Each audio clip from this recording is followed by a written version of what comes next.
All right, friends, so the preseason finale is done. Steelers lose a close one to the Bills, 28-27, and normally you'd say, all right, backups playing, doesn't mean much, but this one actually matters because it puts some real decisions in front of this coaching staff with the 53-man roster coming up in just a few days. I'm talking about the quarterback room specifically, where something happened late in that game that could end up deciding how this whole depth chart looks behind Aaron Rodgers. And it wasn't just that. I saw guys on both sides of the ball who I think just locked up a roster spot and a couple who might have played their way right off this team. So stick around because I'm going to walk you through everything I saw and I'll get into exactly what's going on at quarterback here in a bit. Hello, Steelers fans. If you're new to the channel, go ahead and hit that subscribe button. So let me start right where I left off because I really do think this quarterback situation is the biggest storyline coming out of that game. Will Howard got evaluated by the medical staff in the second half after taking a hit, and from what I'm hearing, it's being described as a head injury situation. Now look, injuries happen in preseason all the time. That's nothing new. But the timing on this one is what makes it interesting to me. Because if Will Howard ends up landing on injured reserve, that's not some automatic thing where his year is just done, guys. Under how IR works right now, that's more like a minimum 4-game absence, depending on how this front office decides to handle the designation.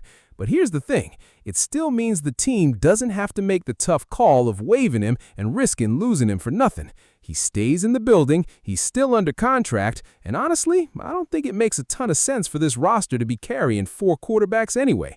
You've got Aaron Rodgers as your guy, Mason Rudolph as your clear number 2, and then you need somebody developing on the scout team. So putting Will Howard on IR actually solves a roster crunch while still protecting an asset they clearly like long-term. Now that brings me right into the other piece of this, which is the Drew Allar situation. Because if Will Howard is out for the year, that developmental role behind Rudolph basically falls into Allar's lap by default. And I'll be honest with you, watching this game, I don't think either one of these young guys separated themselves in a way that should worry anybody about who's ready for real snaps this year. Allar struggled with his downfield accuracy in this one, though I'll give him some credit. There were drops out there were yards left on the table that weren't really his fault. Howard, on the other hand, took 3 sacks, and a lot of those were on him just holding on to the football too long, instead of getting it out on rhythm. So when you strip away all the excuses, what you're really left with is 2 young quarterbacks who both flashed something good this preseason, but neither one showed you he's ready to be handed the keys anytime soon. That's fine, though. That's kind of the point of a preseason. You develop guys. You don't rush them. Now, shifting over to the guys who actually helped themselves on offense, and I got to start with Germie Bernard, because this kid has shown me something real through these 3 games. He's got that ability to work the middle of the field, and once the ball's in his hands, he's breaking tackles, not just falling down on first contact. He turned a short pass into a touchdown in this one because he flat out refused to go down in the flat. And when you think about what this receiver room already has with DK Metcalf and Pittman Jr., adding a guy like Bernard who can win underneath and create yards after the catch, that's exactly the kind of complementary piece this offense has been missing. Sticking with the skill position, guys, Nichols put together another really efficient outing, and honestly, this has kind of become his thing these last 2 years in this building. If the Steelers decide to keep a 4th running back on this roster, I think it's him, no question. And right behind him, I want to give some love to Iheanachor because this was the best I've seen him look all preseason. He was seeing the field well, making sharp cuts, actually looked like a legitimate running back out there, instead of a guy just running into arm tackles.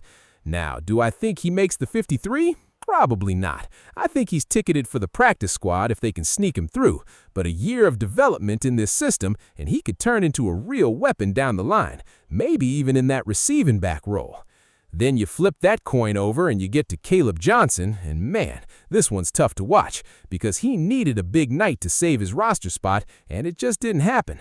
5 carries for 11 yards is not what you want to see from a guy fighting for his job in the final tune-up. I think this front office ends up working the phones to see if anybody's willing to give up a late pick for him, and if not, my guess is he gets waived with the hope of sneaking him back onto the practice squad. But with how much draft capital and undrafted interest usually floats around a guy with his physical tools, I wouldn't bet on him clearing waivers. Now let's move over to the offensive line, because there's a lot to unpack here too.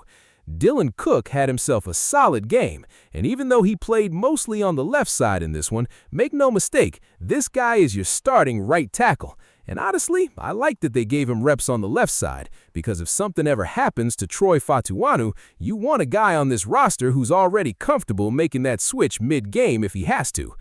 Then there's Max Iheanachor, and look, I know there was some chatter about him possibly starting week 1 at right tackle, but if this game told us anything, that's not happening right out of the gate. He gave up a couple of quick pressures, he had a holding penalty, but I actually don't want to be too harsh on him here, because he also threw a really nice block that helped spring that touchdown run we just talked about.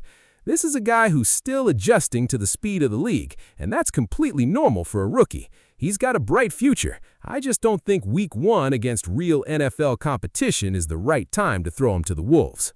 And that right side of the offensive line, that's still the piece I'm watching closest heading into the season, because that's where this whole unit could either take a jump or become a liability. Which brings me to Broderick Jones, and I gotta be straight with you here. I don't think he's a fit on this roster going forward. He looked underweight out there again, he's not holding up a tackle, and because of that weight issue, he can't really kick inside to guard either.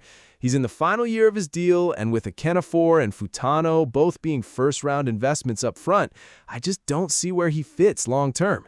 If a team calls with even a late conditional pick, I think you take it and move on. Now, let's get into special teams for a second, because Kaden Wetjen might have had the single most electric individual play of this entire preseason. That punt return touchdown showed exactly why this team used a 4th-round pick on him. The speed, the vision, the ability to change the game in one play. He's still got to learn the difference between aggressive and reckless with the ball in his hands. That's part of the growing pains. But when a guy can flip field position like that on command, you find a way to get him on the field. Switching over to defense now, Elandon Roberts was all over the field in this one, multiple tackles for loss, and he looked like a starter going up against backups, which is exactly what you want to see from a guy who's going to be a key piece in your run-stopping packages this year. Right there with him, Brandin Echols looked really strong coming back from that ankle injury he dealt with in camp, blitzing off the edge, holding up in coverage, exactly the traits you want from your dime piece on defense. And then there's Esezi Odomewo, who I've liked for a while now, and he backed it up again in this one with an instant interior pressure. The problem is the depth chart in front of him is crowded right now, so it's very possible he ends up on the practice squad. And if he doesn't make it there, I wouldn't be shocked if another team scoops him up off waivers, because he's shown enough good football on tape that somebody's going to take a chance on him. Jamin Davis continues to be a guy who looks more comfortable rushing the passer than playing off the ball, and you could see that athleticism from his first-round pedigree showing up again in this game. I think he ends up as a practice squad piece this year, but he's definitely someone worth stashing. And I gotta shout out Robert Spears-Jennings one more time too, because this guy has quietly put together 3 really solid preseason games in a row, and for where they got him in the draft, this could end up being one of the better value picks on this entire roster. Now, the one spot I'm still a little uneasy about is the secondary depth beyond the starters, because with Danico Slaughter struggling in coverage again in this one, and it wasn't just this game either, it's been a pattern the last couple weeks, that's a spot this staff still has to sort through over the next few days. But stepping back and looking at the bigger picture here, I think this team accomplished exactly what it set out to do this preseason. Mike McCarthy said before these games even started that the goals were simple. Get out healthy and get the young guys real playing time to evaluate. And when you look at the list of core starters who didn't even suit up for this finale, guys like Zach Frazier, Darnell Washington, Jalen Warren, Rico Dowdle, and Pat Freiermuth, that's a win in itself, because that's a whole group of key pieces who avoided any risk in a game that ultimately meant nothing in the standings. So when you put it all together, the health box got checked, the evaluation box got checked, and now it's just about turning 90 guys into 53 over these next couple days, and then adding another 17 to the practice squad on top of that. That's the hard part now, and honestly, that's where the real decisions start. So that's everything I saw out of this one, guys, and there's a lot to digest before roster cuts come down. Let me know down in the comments who you think should be the one on the roster bubble that actually makes this team. I'll be back soon with more as these decisions start rolling in. Until then, here we go, Steelers.